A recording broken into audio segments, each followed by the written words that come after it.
Месяц Рамазан – месяц прощения. И каждый из нас хотел бы, чтобы Аллах Субхану ва Тааля простил его грехи. И прощающее сердце, уметь прощать – это качество истинного мусульманина, это качество сильного мусульманина, которое должно быть присуще каждому из нас. И вот этот месяц – месяц изменений. Месяц, когда мы стараемся быть лучше, чем теми, кем мы вошли в этот месяц. Мы должны стараться научиться прощать. Ибо пророк, саллаллаху алейхи вассалям, призывал нам к этому. Аллах Субхану ва Тааля описывал истинного мусульманина этим качеством, умением прощать. Своему пророку Аллах Субхану ва Тааля в суре А'раф в 199 аяте говорит: прощай людей. То есть приказывает: прощай людей, суди по справедливости и удаляйся от невежд. Это приказ пророка, саллаллаху алейхи вассалям, и приказ всем нам. Приказ всем нам, чтобы мы научились прощать. Прощать тех, кто нас обидел, прощать тех, кто задел нас, взял наше имущество. И это качество сильного мусульманина, это качество праведного мусульманина, это качество мусульманина, который постиг в плане веры высот. Ибо это обещание пророка, саллаллаху алейхи вассалям. Пророк, саллаллаху алейхи вассалям, Аллах Тааля возвысит того, кто простил ради Аллаха. То есть Аллах поднимет дараджу этого человека, который имел право вытребовать свое право, но он простил его. В другом хадисе пророк, саллаллаху алейхи вассалям, сказал: Аллах Тааля не проявит милосердие к немилосердным и не простит того, кто не прощает. То есть Аллах Субхану ва Тааля сделал условием проявления милосердия, чтобы человек сам проявил. То есть если мы хотим милосердия Аллаха, мы сами должны проявить милосердие.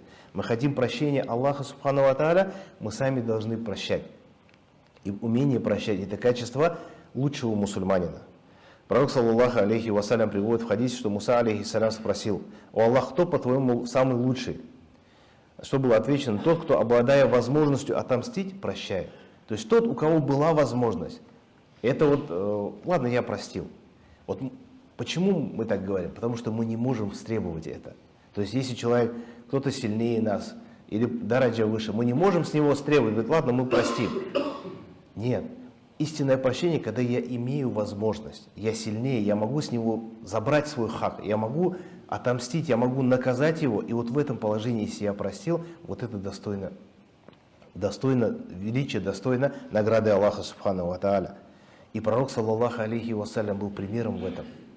Анас ибн Малик, радийаллаху анху, говорил такие слова: «Я никогда не видел, чтобы пророк, саллаллаху алейхи вассалям, стремился наказать человека, причинивший ему зло. Напротив, он призывал быть милостивым и прощать обидчика». То есть пророк, саллаллаху алейхи вассалям, призывал к этому. Более того, он сам был таким же. Однажды Айша, радийаллаху анха, супруга пророка, саллаллаху алейхи вассалям, спросила у пророка: был ли какой-то день тяжелее, чем день Ухуда? То есть Ухуд – битва, в которой мусульмане проиграли. И курайшиты поглумились над телами сподвижников пророка, саллаллаху алейхи вассалям. Это было очень тяжелое время. И Айша, радийаллаху анха, спросила: я Расулаллах, был ли день еще тяжелее этого? На что пророк, саллаллаху алейхи вассалям, рассказал касательно его путешествия в Таиф. Это местность в 70 километров от Мекки, то есть в горной местности. И об этом пророк, саллаллаху алейхи вассалям, говорил: мне пришлось претерпеть от твоих соплеменников многое, то есть соплеменников курайшита. Но самым тяжелым из всех бед был день Акабы, когда я предложил Ибн Абд-Ялялю бин Абд-Кулялю последовать за мной. Но он не дал мне того ответа, который я от него ожидал. Тогда я ушел, испытывая огорчение, и пришел в себя только когда добрался до Карнуль-Салиб. То здесь пророк, саллаллаху алейхи вассалям, очень мягко упомянул. В действительности же люди, когда пророк, саллаллаху алейхи вассалям, призвал их, они не просто ему отказали, они натравили на него сумасшедших и детей, которые бросали в него камни так, что его ноги были в крови. То есть они выгнали его, бросая камни в него. И пророк, саллаллаху алейхи вассалям, скрылся в одном винограднике от вот этих умалишенных и детей. И вот дальше пророк, саллаллаху алейхи вассалям, сказал: там я поднял голову, и оказалось, что я стою в тени облака, взглянув на который, я увидел в нем Джибриля, алейхиссалям. Он обратился ко мне и сказал: поистине Аллах слышал, что сказали тебе твои соплеменники, и какой ответ они тебе дали. И Аллах направил к тебе ангела гор. То есть отправил к нему ангела гор, чтобы ты приказал ему сделать с ними, что пожелаешь. Приказывай. У него есть возможность. Это не так, что, ну, и ладно, я их прощаю, я не могу их отомстить. Ну, нет, у него есть эта возможность. Пришел ангел Гор, сказал, прикажи, там в другом ревате приходит, я 2 горы просто сверху на это селение покрою, то есть они все умрут. А потом ко мне обратился ангел Гор, который поприветствовал меня и сказал, о, Мухаммад, приказывай, что пожелаешь. Если хочешь, я обрушу на них 2 горы. Вот возможность, отомсти. На что пророк, саллаллаху алейхи вассалям, сказал, нет, я прошу лишь о том, чтобы Аллах произвел одних тех, кто станет поклоняться одному лишь Аллаху и ничему более наряду с ним. Субханаллах, Аллах субхану ва тааля ему дал возможность отомсти. Аллах отправил, разрешил, а он сделал дуа за них. Аллах, сделай среди из них тех, кто будет поклоняться. И это дуа было услышано Аллахом субхану ва тааля. Когда умер пророк, саллаллаху алейхи вассалям, период Риды, когда большинство тех, кто подчинился пророку, саллаллаху алейхи вассалям, после его смерти вышли из ислама. И остались в лоне ислама 3 города, говорят, Мекка, Медина и Таиф. И говорят, что это одно из дуа пророка, саллаллаху алейхи вассалям, которое он сделал за жителей Таифа. И также приводится его пример умение прощать его любимца пророка, саллаллаху алейхи вассалям, Абу Бакра ас-Сиддика. Давайте вот просто представим поставим себя на это место. То есть у вас есть родственник, дальний родственник, которого Аллах субхану ва тааля не наделил тем имуществом, которое есть у вас. Представьте, вот я богат, у меня есть дальний родственник, который беден. И я беру на себя содержание этого человека. То есть я плачу ему еду, даю, то есть я его содержу полностью. Он живет за счет меня. И потом я узнаю, что про мою дочь начинают рассказывать небылицы, что якобы она совершила прелюбодеяние. Этого не было. Но люди разговаривают. И вот этот родственник, которому я помогаю, он тоже начинает это распространять, тоже начинает рассказывать. Какой будет наша реакция? И вот это произошло с Абу Бакром ас-Сиддиком, который помогал своему родственнику. И когда мунафики, лицемеры начали распространять слух о том, что Айша, ради Аллаху анха, совершила прелюбодеяние, этот его родственник начал тоже распространять эти небылицы. И Абу Бакр сказал, валлахи, я тебе больше помогать не буду. Он сказал. На что Аллах субхану ва тааля ниспослал аят. Пусть обладающие достоинством и достатком среди вас не клянутся, что не будут помогать родственникам, беднякам и переселенцам на пути Аллаха. Пусть они простят и будут снисходительны. Разве вы не желаете, чтобы Аллах простил вас? Аллах прощающий и милосердный. То есть Аллах субхану ва тааля говорит, не клянитесь. Не для того, чтобы Он вам про вас хорошо рассказывал, либо был вам благодарен. Если вы хотите прощения от Аллаха субхану ва тааля, простите. Более того, помогайте дальше. И Абу Бакр простил его и начал продолжать помогать этому человеку. В надежде на что? На то, что Аллах субхану ва тааля простит его грехи. Вот так поступали сподвижники пророка, саллаллаху алейхи вассалям. И для нас это пример. Если мы хотим награду Аллаха субхану ва тааля, захотим его прощения, мы должны научиться прощать. Также ученый говорит, смотрите, говорит, никто из нас не застрахован от ошибок. Все мы ошибаемся, все мы можем совершить несправедливость. И об этом пророк, саллаллаху алейхи вассалям, говорит, все сыны Адама ошибаются, а лучше из ошибающихся является кающийся. Поэтому сегодня меня обидели, завтра я кого-то обижу. Мы никто от этого не застрахован, поэтому мы должны быть снисходительны к этому. Снисходительны, потому что природа человека, Аллах создал людей такими, что они ошибаются, они могут обидеть. Поэтому человек должен с пониманием к этому относиться и быть снисходительным. Также это является возможностью получить любовь окружающих, любовь даже врагов. И примером является пророк, саллаллаху алейхи вассалям. Курайшиты, сколько зла они сделали пророку, саллаллаху алейхи вассалям. Если посмотреть, перечислять очень долго. То есть, начиная от того, что там кишки на него ложили, он не мог с саджда подняться, издевались, смеялись над ним, отходы перед дверью выкидывали, его сподвижников убивали и мучили. То есть вот все 13 лет пророчества пророка, саллаллаху алейхи вассалям, он терпел издевательства. После этого они с ними воевали. Бадр, Ухуд, Хандах. Что сделал пророк, саллаллаху алейхи вассалям, после того, как был Худайбийский договор? Когда он узнал, что у корешитов проблемы, он начал отправлять им караваны с едой. Не злорадствовать тому, что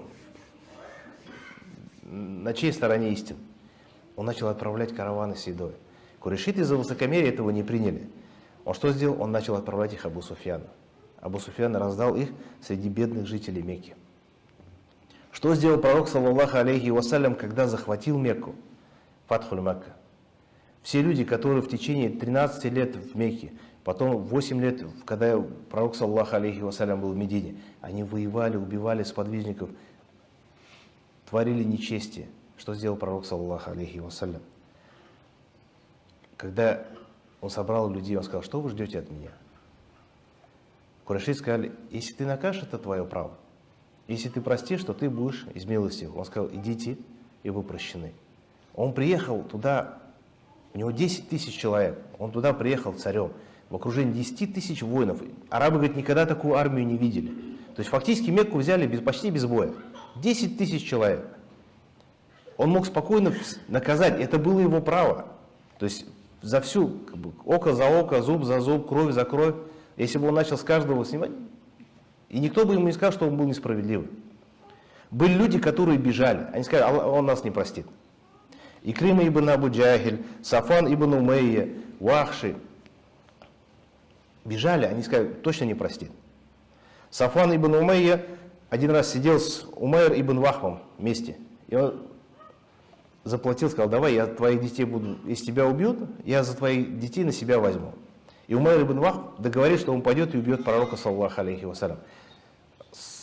Меч смазал ядом. Пришел к пророку, саллаллаху алейхи вассалям, и пророк, саллаллаху алейхи вассалям, ему рассказал, до того, как тот успел что-то сделать, рассказал об их разговоре. И Умейр сказал: там никого не было, кроме его и Сафвана. И это, говорит, истина. Вот. И он принял ислам.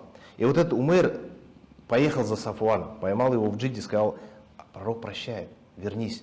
Он вернулся, и пророк, саллаллаху алейхи вассалям, простил. Икрима ибн Абу Джахиль, за ним его супруга Умму Хаким, его почти с Эфиопии привезла, с Йемена, Афан. Сухайль ибн Амр, привели сыновья, и пророк, саллаллаху алейхи вассалям, всех их простил. Вахши, который убил Хамзу, дядю пророка, саллаллаху алейхи вассалям, приводится, он 70 раз джиназа прочитал. Пророк, саллаллаху алейхи, до того вот любил своего дядю, до того ему было тяжело вот это расставание, он говорит, 70 раз прочитал джиназа за Хамзу. И вот человек, который его убил, он пришел к пророку, саллаллаху алейхи вассалям, и произнес шахаду. Пророк, саллаллаху алейхи вассалям, простил его. Хинд, которая вскрыла его живот и жевала его печень, она приняла ислам, пришла к пророку, саллаллаху алейхи вассалям, он ее простил. Поэтому у нас нет ни одного оправдания того, что что-то может быть не прощено. Пророк, саллаллаху алейхи вассалям, является для нас этим примером. И Аллах субхану ва тааля говорит: добро и зло не могут быть поставлены на один уровень. Отдавай добро на зло, и тот, который питал к тебе вражду, сделается твоим горячим другом. И вот именно вот это мы видим в этих сподвижников пророка, саллаллаху алейхи вассалям. Икрима, который бежал, спасаясь в Йемен, Умму Хаким его догнала, привела к пророку, саллаллаху алейхи вассалям. Человек, который воевал, сын Абу Джахиля, воевал против пророка, саллаллаху алейхи вассалям. В одной из битв, дальше, после, будучи мусульманином, когда они с Халидом воевали, Икрима остался прикрывать. То есть он бросился вот в центр вот этой битвы. И когда Халид ему сказал: куда ты, Икрима? Ты на явную погибель прыгаешь, то есть идешь.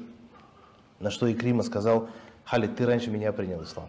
А что касается меня и моего отца, мы очень много принесли зла пророку, саллаллаху алейхи вассалям. Этим я хочу хоть как-то это компенсировать. И он погиб в этом. Благодаря вот этому прощению пророка, саллаллаху алейхи вассалям, он выкупал их сердца.